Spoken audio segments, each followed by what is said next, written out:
O primeiro capítulo de Malaquias, ele nos traz uma exortação muito forte a respeito de como que nós devemos servir a Deus, de modo que nós devemos ter em mente que para Deus só se entrega o melhor. Deus ele só aceita o melhor de nós, ainda que, eventualmente, o seu melhor, o melhor que você pode dar a Ele, possa talvez aos seus olhos parecer pouco. Mas na verdade, a verdade seja dita, o universo inteiro é de Deus, o universo inteiro foi criado por Deus, inclusive você foi criado por Deus, então assim, não existe nada que você possa oferecer a Deus que seja uma coisa que esteja exatamente nos padrões de Deus, que o padrão de Deus é elevado demais, mas ele simplesmente, o que ele exige de você é que você entregue o seu melhor a ele. E nada menos do que isso. A gente vê o que está no livro de Malaquias, no primeiro capítulo de Malaquias, onde pessoas estavam oferecendo animais doentes, animais defeituosos, para serem sacrificados ao Senhor. E aquilo ali, Deus condena. Ele diz inclusive o seguinte, ó, oferece isso ao seu governador. Ele, por acaso ele vai te aceitar? Ele vai se agradar de ti se você fizer uma coisa dessa? Ah, às vezes é muito comum a pessoa estar dentro da igreja, a pessoa está se esforçando para servir a Deus, a pessoa tem ali um projeto, às vezes o dirigente, o pastor quer fazer alguma melhoria, ou então ele tem algum empreendimento em vista, e tem pessoas que não ajudam em nada, não ajudam em nada, e se acham muito cheio de direito, querendo dar pitaco em tudo, às vezes também indo para situações menos extremas. Também para situações menos extremas, a pessoa também que ela não fica perturbando ninguém. Né? Teoricamente ela não fica perturbando ninguém. Mas também ela não ajuda em muita coisa. E aí ela observa alguma coisa que ela acha que poderia melhorar. A primeira coisa que ela vai fazer é criticar o dirigente, criticar o pastor. Olha, eu acredito que sempre que você percebe algum problema dentro da igreja, aquilo é um chamado para você. A primeira pessoa que tem que mudar de postura, a primeira pessoa que tem que se transformar é aquela própria pessoa que está observando aquele problema.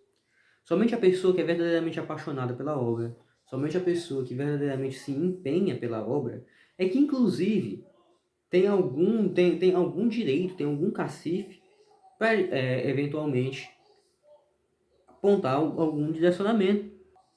Sabe, as coisas de Deus nós temos que fazê-las com diligência. Não podemos ser negligentes com relação à obra do Senhor. Em relação a tudo aquilo que nós vamos fazer, Deus ele já nos dizia, tudo tudo que nós devemos fazer, nós devemos fazer como se fosse para o Senhor. Agora a questão é que quando nós estamos fazendo alguma coisa que já é realmente dedicada a Deus, já se espera também que nós tenhamos um certo nível, uma certa qualidade dentro daquilo que nós vamos entregar a Ele.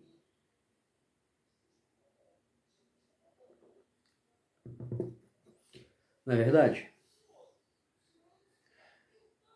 E, nossa, pregador do evangelho, a pessoa que, de repente, tem tanto dirigente de igreja, tem tanto pastor, existe muita gente que às vezes é negligente com relação a isso também.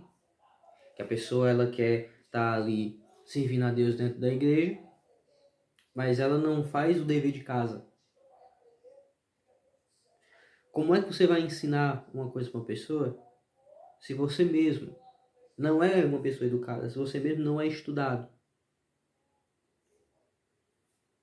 Às vezes a pessoa quer cantar na igreja e até ela tem um certo talento para cantar, mas ela não ensaia. O músico, meu Deus do céu, o músico, a vida do músico, ela é um negócio muito complicado, porque o cara precisa estudar inúmeras coisas para conseguir dominar o seu instrumento. Agora tem gente que parece que quer ser músico por status. Realmente, olha, pelo nível de exigência que a música tem, eu acredito que muitos dos músicos, muitos dos músicos que estão tocando na igreja não deveriam ser músicos. Deveria estar fazendo alguma outra coisa. Porque se a pessoa não quer cumprir a exigência, a pessoa não quer estudar escala, não quer estudar campo harmônico, a pessoa não quer estudar harmonia funcional, coisas assim que são básicas, tem muita gente que não faz nem isso.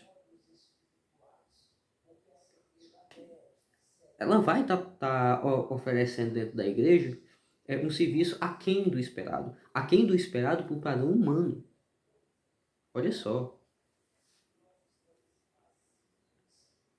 Então, assim, eu acredito que todas as pessoas deveriam estar muito dispostas. Inclusive porque o nosso Deus, ele deve ser prioridade na nossa vida. Deve ser prioridade na nossa vida. O serviço a Deus, ele deve ser visto como um privilégio. Ele deve ser visto não como mais uma coisa que nós temos que fazer durante o dia, mas deve ser visto como a parte principal, a parte que é mais importante. Inclusive, todas as outras áreas devem estar subordinadas a isso. De modo que servimos a nossa família para adorar a Deus. Cuidamos de nossa casa, de nossos negócios para adorar a Deus. Desenvolvemos nossos talentos, porque nós somos feituras de Deus.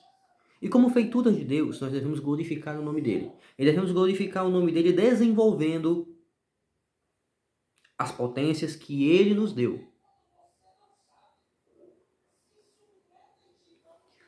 Fazemos boas ações para glorificar a ele. Trabalhamos para cuidar de nossa família, porque cuidar da nossa família expressa o amor, que é uma virtude divina. Não entregar a Deus um cordeiro manco, um cordeiro coxo, um cordeiro cego. Entregar a Deus o melhor. Isso é um convite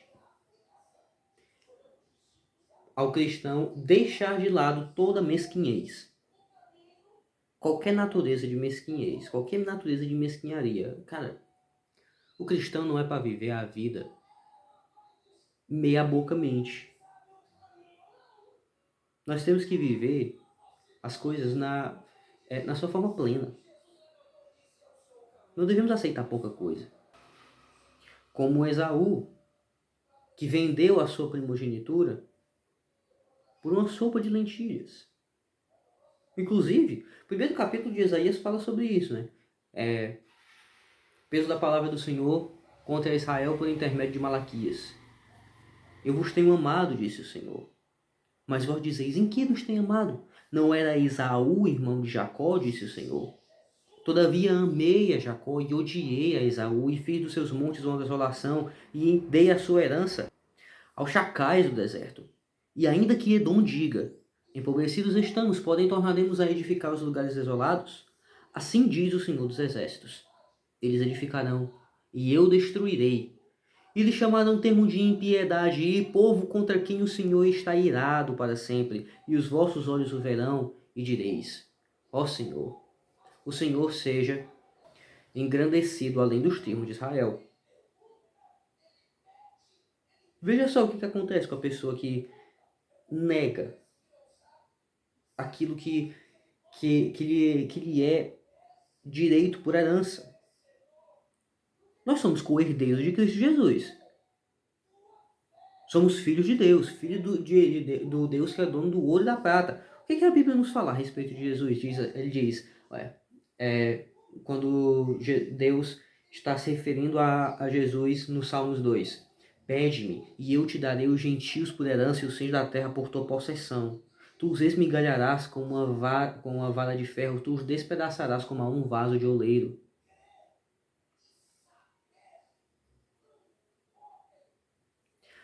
Quando a pessoa age de uma maneira mesquinha, se contenta com pouco e quer entregar pouco para Deus, só o resto, é esse tipo de coisa que reserva.